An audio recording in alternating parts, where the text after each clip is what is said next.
मरावती शहरात 15 जून रोजी झालेल्या मुसळधार पावसामुळे मोठे नुकसान झाले आहे।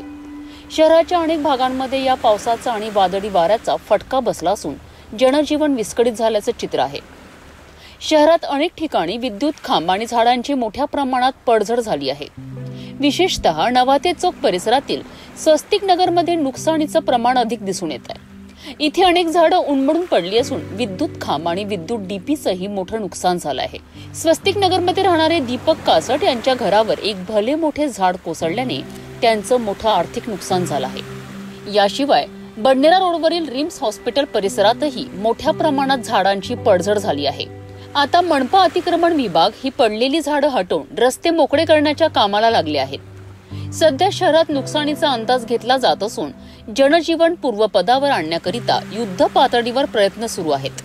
हे झाडं 30 ते 35 फूट वरच आहे आणि जुन्या काळी फॉरेस्ट झाडं लावण्यात आलेले होते। हे झाडं 1984 मध्ये लागले होते आणि कोणत्या प्रकारची हवा होती काही समजलं नाही।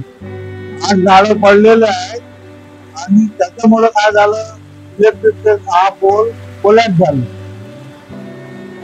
माझं नाव विजय मोहता आहे। नुकसान मोठ्या प्रमाणावर आहे।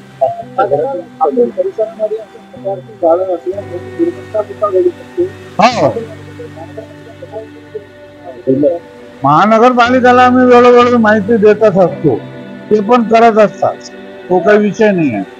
परंतु क्लायमेट आणि हवा अशा पद्धतीनं फिरली की तो नुकसान होणारच होता।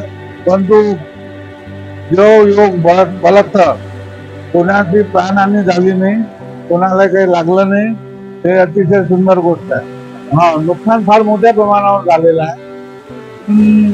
प्रत्येकाच्या घरावर काही ना काही नुकसान आहे। परंतु दिवसाचा वेळ होता, पाऊस थांबला। ही घटना 2 वाजून 10 मिनिटांनी